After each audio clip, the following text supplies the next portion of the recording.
Minasan, Ohio. So, The Lord of the Rings. From the Shire to Mordor, the land where shadows lie. We're going to be looking at the map of Middle-earth today. This video is actually a request of sorts from not just a viewer who I'm pleased that enjoys some of my videos, but also a fellow ASM artist. Catherine ASMR, I'm sure if you're a fan of my channel or you've seen my channel that you're absolutely aware of Catherine ASMR. She's a brilliant ASM artist, and it was actually through her recent reading aloud of the Fellowship of the Ring that I went back and reread the trilogy. I had not read it in about 20 years since the films were first released, the Peter Jackson films. And I actually, I had the idea to make a video about going through the maps of Middle-earth, but I wanted to check with her first. I didn't know if she had a plan to do that, so I asked her, and she said, no, please go through with it. In fact, I would love to watch that video. So as I said, this is the nearest I've had to a request in my quite young YouTube I don't want to say career, that sounds just too snooty, whatever. But just in the very first steps of this YouTube journey, Catherine ASMR giving me her blessing to do a video like this, and that also her interest. I was happy to do that.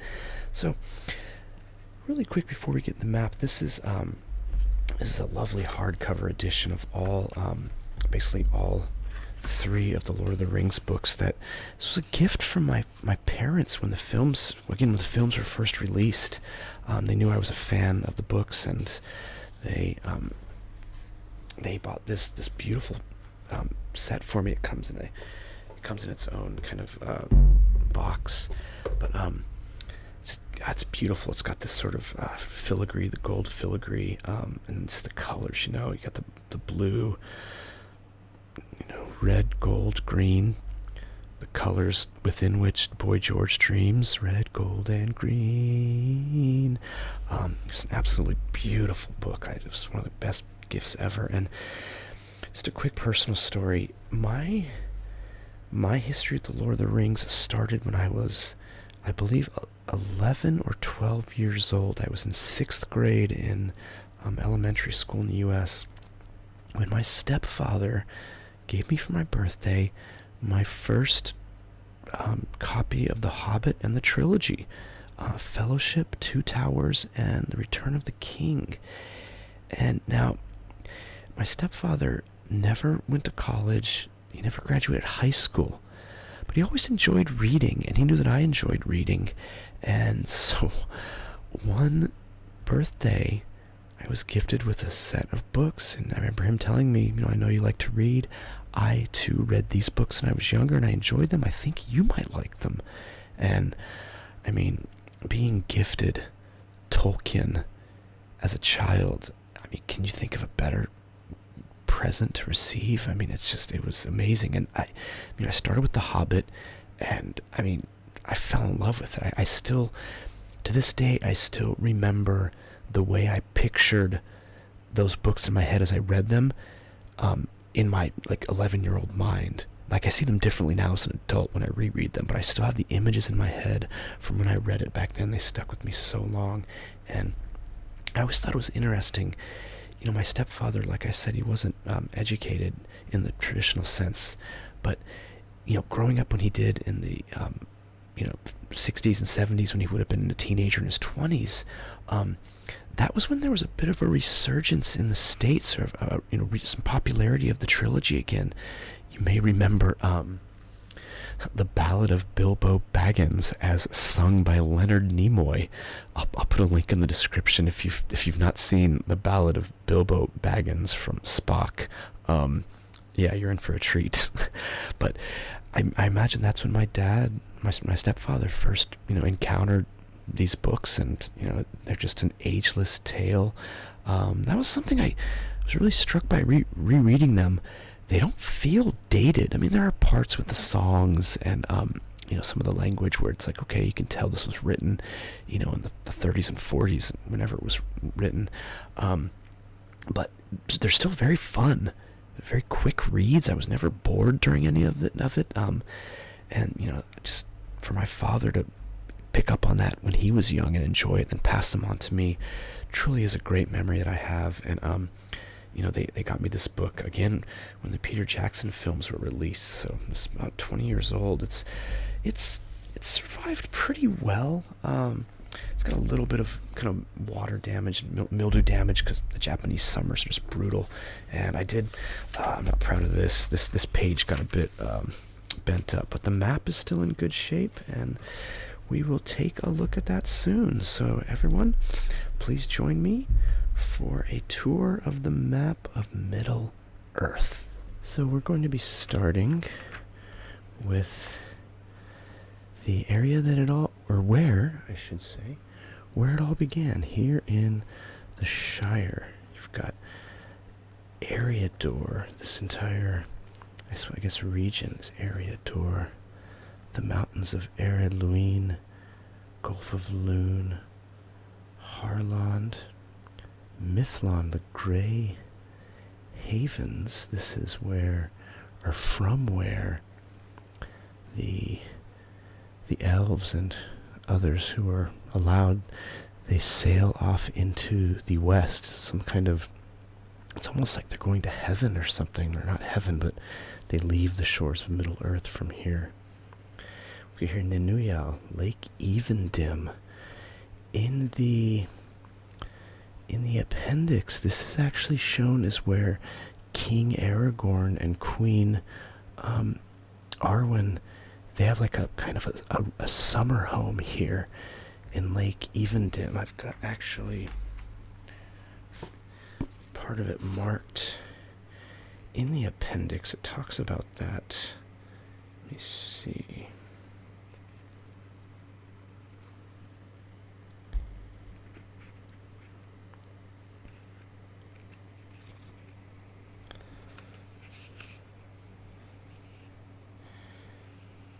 Our king we call him, and when he comes north to his house in Anuminus, restored, and stays for a while by Lake Evendim, then everyone in the Shire is glad. But he does not enter this land, and binds himself by the law that he has made, that none of the big people shall pass its borders.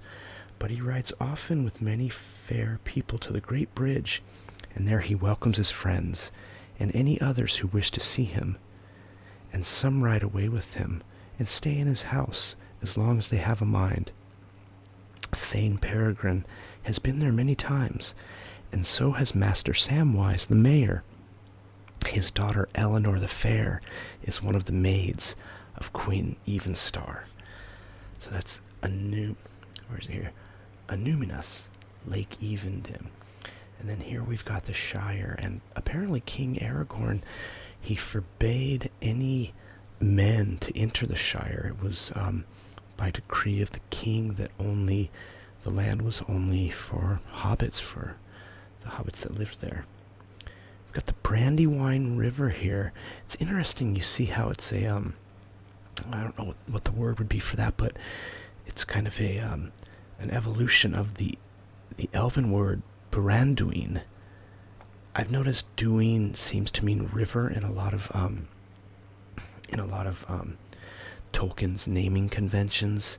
There's a couple other rivers around here, and they end with that UIN kind of that ending of the word. But the Branduin, it's become the Brandywine for the Shire folk. You've got Hobbiton here, where I believe that's where Bag End is, in Hobbiton. The Old Forest, where we meet Tom Bombadil, and also where the wicked old oak tree tries to eat, I believe it's Merry and Pippin. They start a fire next to it, and it tells Merry and Pippin it's going to crush them, and then luckily Bombadil shows up and rebukes the tree, and it releases the hobbits, but we get the old forest. And then the Barrow Downs, or the Barrow Downs, Barrow? The old tombs of ancient kings from long ago. This was where the hobbits receive some of their weapons. They get the dagger that will later go on to help fell the Witch King of Angmar, the Lord of the Nazgul, when Merry stabs him in the leg with it, so that Éowyn can perform the final blow and send the Lord of the Nazgul from Middle-earth. There's a funny, not funny, but an interesting part in the book during that scene when, during the Battle of the Pelennor Fields, when Éowyn slays the Witch King. There's a mention that something like, happy would have the old smith been who created this dagger long ago to fight their ancient evil, the Witch King. You know, pleased would he have been to know that the dagger was used for that purpose so long after. But the Barrow Downs, those haunted, basically those haunted graves where it doesn't really explain how, but the hobbits are like trapped within one, and again Bombadil has to save them.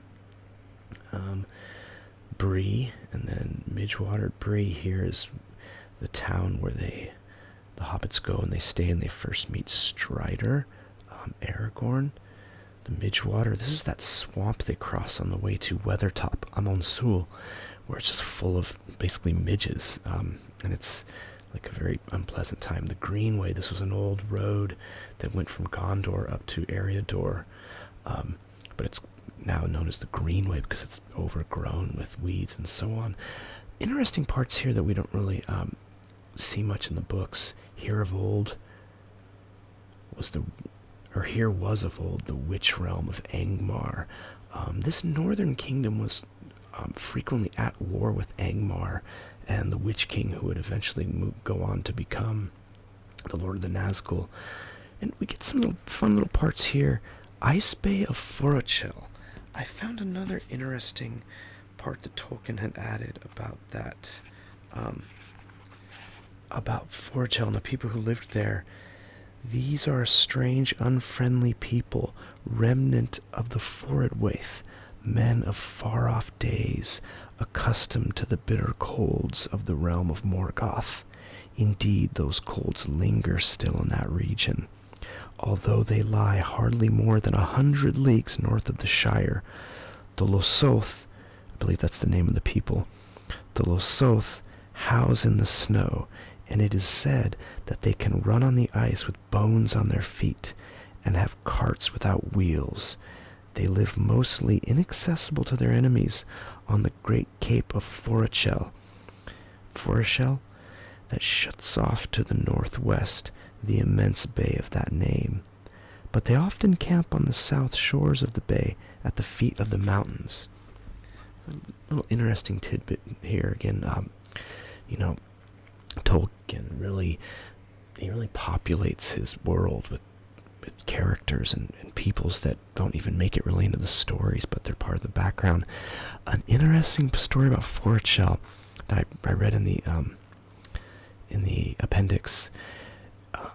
Isildur, if you remember Isildur, who cut the ring from Sauron's hand during a battle.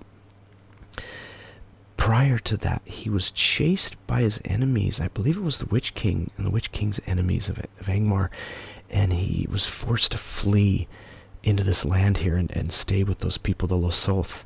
And they helped him.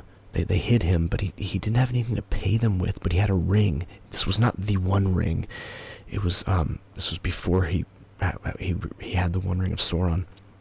But he had a famous ring of his house, and since he fled his enemies, he had nothing to barter with. But he gave them this ring, and they knew he was a king, so they knew that it was a very kingly gift, this ring. So they took care of him and hid him for a couple years, I think.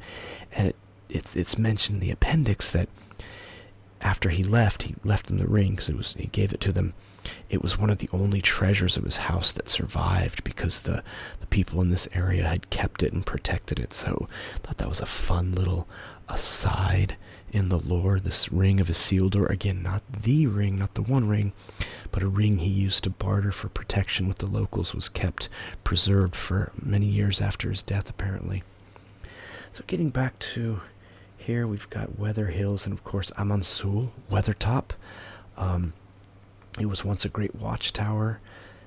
We see in the film, and then in Fellowship of the Ring, this is where Gandalf actually fights with the Nazgul, and then, of course, Aragorn fights with him as well. This is where Frodo takes the wound atop Weathertop that plagues him basically forever after. It almost kills him, but it sticks with him.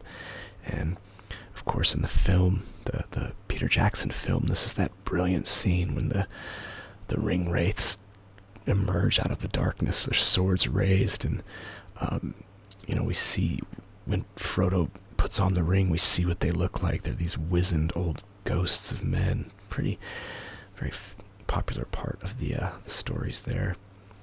Here we get the Trollshaws. I believe that was from The Hobbit, where Bilbo outwits the trolls that want to eat them, and he basically keeps them talking until dawn, and they get turned to stone by the sunlight. Then we cross here, of course, Rivendell, Imladris, where Elrond and his daughter Arwen live. Arwen, it seems, goes back and forth between Lorien a lot and Rivendell, but Elrond actually lives there. This river here, the Brunnen, Loudwater, again, you see that naming convention again with the rivers having a kind of an en to them. Branduin, Brunnen.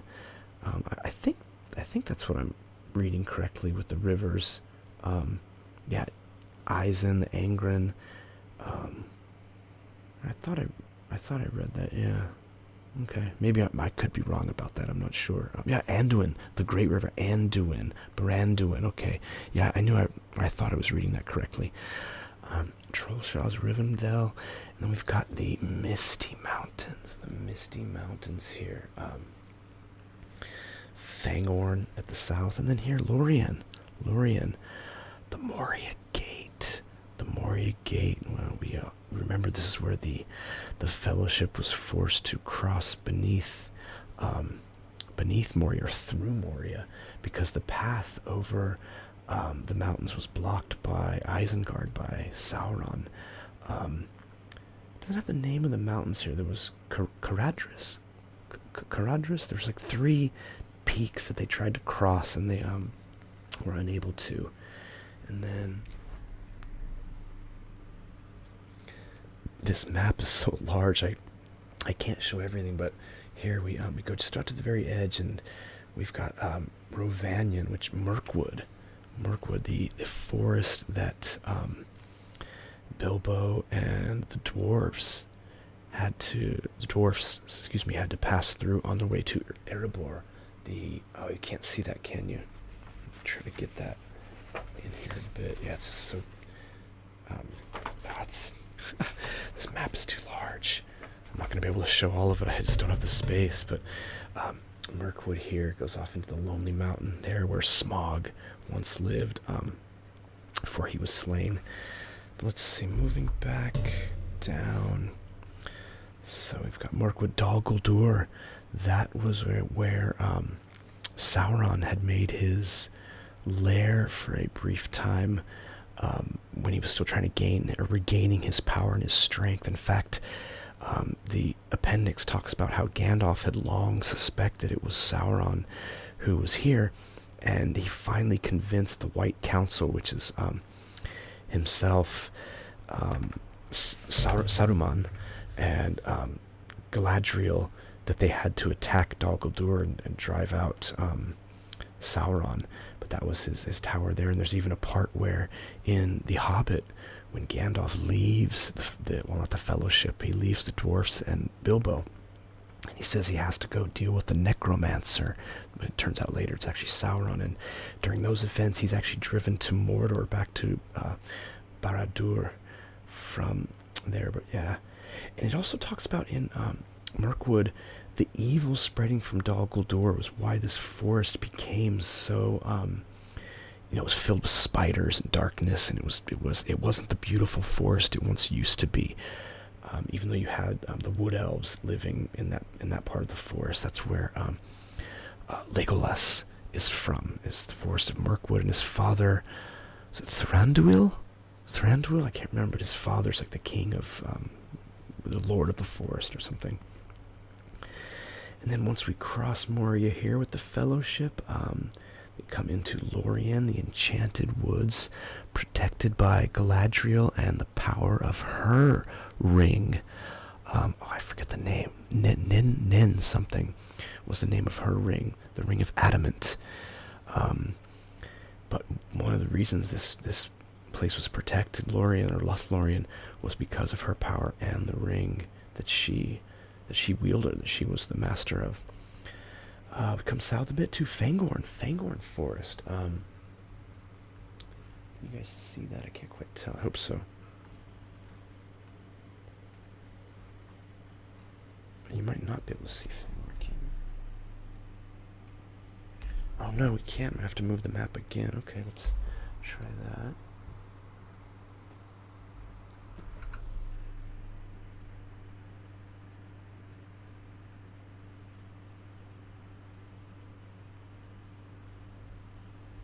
Okay, and then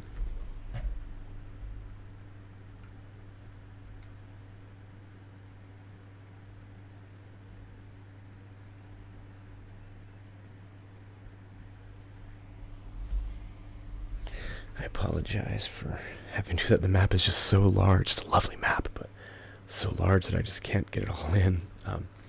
We've got Fangorn here, the forest where Treebeard and the Ents live nearby Isengard, and where once the Ents are roused to their anger by the destruction of the forest by Sauron and Isengard, they make war on Isengard and basically trap Sauron in there and break him of his power, more or less. Here we've got the Mountains of Gondor, and then the Gap of Rohan, Helm's Deep, Edoras, where the Airlingers live, basically Rohan, the horsemen of Rohan, and the mountains all along here, finally to Minas Tirith.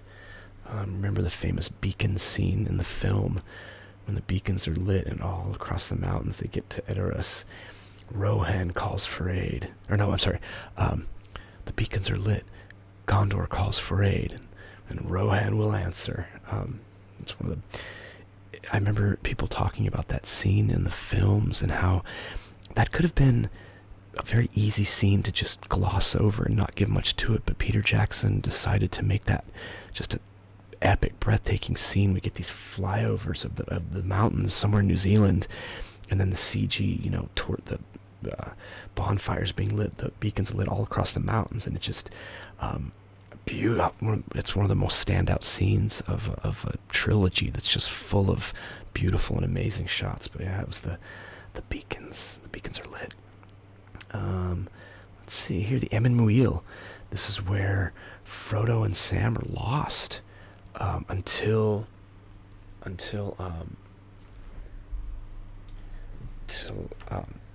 Smeagol finds them, and they basically convince him to help them. Well, Frodo does, in a way, basically commands him by the power of the ring, and he's kind of forced to help them. But they're lost in the Emyn Muil. Again, Minas Tirith here. We've got the Daggerlad, the battle plan, the Dead Marshes. These were, I read in the appendix, this was the battle at the Morannon where I think this is where they cut the ring from Sauron's finger. It was here, and the Dead Marshes were, actually no, there was a battle before that, and all the dead were in the marshes. Udun. So the Morannon is the Black Gate. That's where It was. I recently learned reading the appendix that all of these fortresses and castles were originally from Gondor during like the days of its kingdom when it was famous, and then they were abandoned as Gondor kind of collapsed inward, and that's when they were all taken over by Sauron. So like the Morannon was actually, it was a watchtower kind of fortress meant to always keep watch on Mordor, but again, once Gondor started fading in power, they were taken over by the enemy. Okay, so I played with this a little bit, the map again, trying to give a bit of just a bit better view of things. So we've got all of Mordor here again. Something interesting, we've got the Morannon, which I just discussed, the Black Gate, and then Udun. I don't know what that is, but when Gandalf is fighting the Balrog, he says, go back to the shadow flame of Udun. So, Balrog, or the Balrog, I should say, he associates it with this as some kind of, I guess, a servant of Sauron. I'm not sure, because the Balrogs were ancient. They served Morgoth a long time ago, which in the Silmarillion, Morgoth was basically like the devil. He was one of like the fallen angels who, his music was always in discord with the other angels and with the creator, Ilúvatar, I believe his name is. So I don't know if, so the Balrogs served Morgoth, but I don't know if they served Sauron, but Gandalf calls him Flame of Udun. And Barad-dûr, we got the Barad-dûr, that's Sauron's tower. Plateau of Gorgoroth, the land of Mordor, where shadows lie. Sea of Nirnin. There's a part, I believe it's when Sam and Frodo are crossing the Gorgoroth, when they're crossing to Orodruin, Mount Doom, and it mentions that the lands around the Sea of Nirnin are farmed by by slaves of Mordor, it says. I guess that means orcs, I'm not sure. But this is where they farm for like the food to feed his troops. And then here we got a few interesting parts. We got Minas Morgul here, and then Osgiliath, that was the city by the river that was in ruins for generations because it just was always at war, and Minas Tirith here. Now, beside Minas Morgul is Cirith Ungol, the stairs that you can get over, you can climb through into the into Mordor. This kind of these shield mountains here, and obviously we all remember what was in that tunnel, Shelob. But it's interesting. It's called Cirith Ungol, and now Shelob is called the last child of Ungoliant. Now, if you've ever read the Silmarillion, it was the Silmarillion or the Book of Lost Tales. Ungoliant was an ancient, like, demon monster spider, and she was massive. She was larger even than Shelob. And I believe when Morgoth was like the devil, the fallen angel of the ancient times in this lore. When Morgoth wanted to steal the Silmarils, which were these powerful gems created by the elves, they had starlight within them. They were just objects of power. When he wanted to steal them, he enlisted Ungoliant's help, and somehow him and Ungoliant stole the Silmarils. But once she saw how powerful they were, she ate them. I don't remember if she ate them all or she ate just one of them, but she like gorged herself on their power and their light, and just it fueled her, and it just turned her like almost invincible. And like Morgoth was like angry. He's like, that wasn't the deal, you're supposed to help me or something. And she was like, no. She devoured these powerful jewels and was like just gorged with their light. And so she spun a web and trapped Morgoth, and he couldn't escape. But eventually his Balrogs came, and with their whips of flame, they freed Morgoth from Ungoliant's web, and they scared her off. They sent her, fleeing with their whips of flame. Again, if you remember the film, when Gandalf's on the bridge, or the book also, the bridge of Khazad-dûm, the Balrogs got that just wicked flaming whip. but I always thought that was a bit interesting. Ungoliant was Shelob's, mother.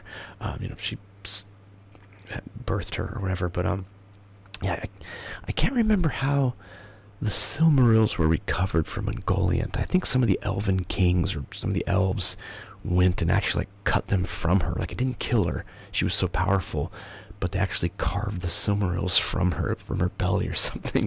But yeah, Minas Morgul and then the steppes of Cirith Ungol. Minas Morgul was actually the sister city of Minas Tirith, and it was called Minas Ithil. Minas Ithil was a Tower of the Moon, I believe, and this was where astronomy studies were done. There was this big giant tower at the top. I don't think there was a telescope, but they studied the heavens and the movements of the stars and the planets for Minas Ithil. Then, as Sauron and Mordor began to grow in strength, the Lord of the Nazgul. Well, first they fought against Gondor, and Gondor was driven out and had to abandon Minas Ithil. And then the Lord of the Nazgul moved in there, basically. The Witch King of Angmar made Minas Morgul his own, and rather than Minas Ithil, it became Minas Morgul, the city of the dead. And there's some funny information about this too. I found in the appendix. So back where I showed you earlier near probably can't see it on there, but back near Weathertop and the Witch Realm of Angmar, Gondor were the men, the humans, kings were fighting with Angmar, and the Witch King came out to battle, and there was a prince of Gondor. He wasn't the king yet, but he was a prince, and he was really he was like a warrior. He didn't like to read or study. He didn't take a wife and have children. All he cared about was fighting and training, and he was a real tough guy. And the Witch King came out to fight during this battle in near Angmar, and this Prince of Gondor went to fight him, but his horse balked, and the horse wouldn't go near him. And so the Witch King mocked him. He was laughing. He's like, "You can't even." He's like, "Yeah, haha, look at you," basically just trying to provoke the prince's pride. And then Glorfindel, the elf, was there, which, if you remember in the book, Glorfindel, he's the one who saves Frodo from the ring wraiths at the river by Rivendell, and it calls a flood of the river to wash away the ring wraiths. Doesn't kill them. In the movie it was Arwen, but in the book it's Glorfindel. But Glorfindel was there, and Glorfindel says he gives the prophecy about the Witch King, and that no man should be able to kill him. So here it says, so during that battle I was talking about, but it is said that when all was lost, suddenly the Witch King himself appeared, black-robed and black-masked, upon a black horse. Fear fell upon all who beheld him, but he singled out the captain of Gondor for the fullness of his hatred, and with the terrible cry he rode straight upon him. Earnor is the captain I was telling you about from Gondor. Earnor would have withstood him, but his horse could not endure that onset, and it swerved and bore him far away before he could master it. Then the Witch King laughed, and none that heard it forgot the horror of that cry. But Glorfindel rode up then on his white horse, and in the midst of his laughter the Witch King turned to flight and passed into the shadows. For night came down on the battlefield, and he was lost, and none saw whither he went. Earnor, I don't know how to pronounce that, Earnor now rode back, but Glorfindel, looking into the gathering dark, said, "Do not pursue him. He will not return to this land. Far off yet is his doom, and not by the hand of man will he fall." These words many remembered, but Earnor was angry, desiring only to be avenged for his disgrace. So that's where we get the prophecy that, no man shall kill me. And then it's a little bit different in the book, but in the film it's just brilliant, with Miranda Otto taking off her helmet and saying, "I am no man," and just stabbing him in the face. It's beautiful. But so that's going back to Minas Morgul now. there's another part in the appendix, just right on the next page, about that same King Earnor. So I wanted to share with you guys.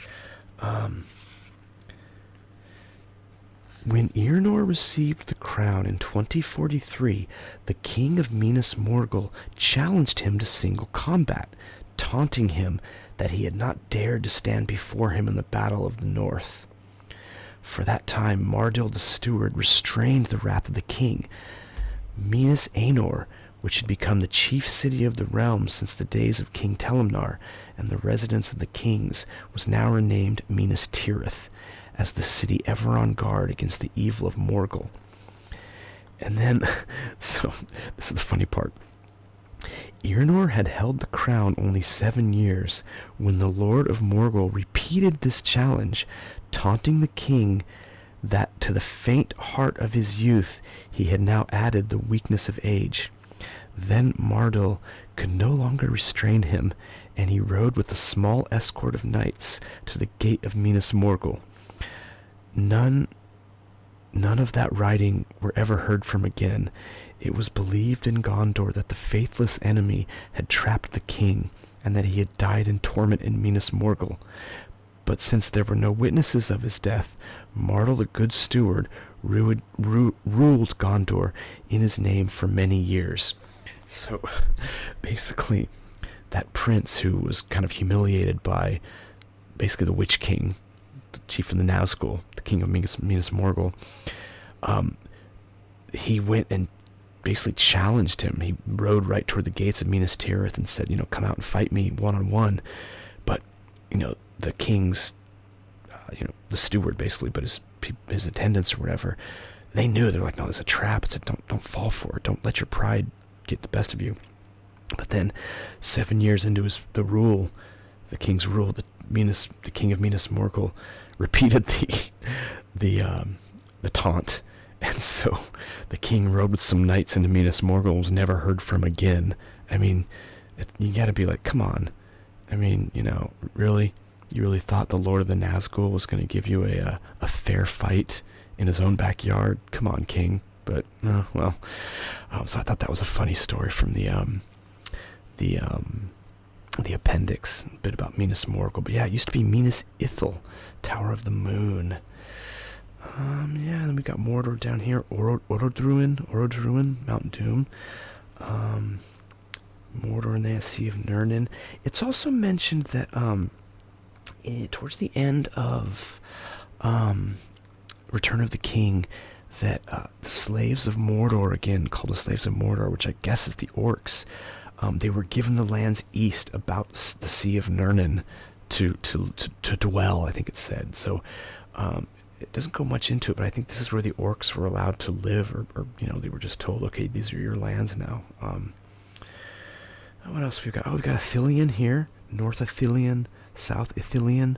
That was the forest area where Frodo and Sam first meet Faramir, brother of Boromir, son of Denethor. In the book, we get the great scene where they offer the ring to Faramir, and I don't think he offers it to him, but Faramir's like, here I am, with a host of men at my command, and Isildur's bane with me. A chance for Faramir to show his I can't remember, to show his pride or something, but Faramir passes the test. He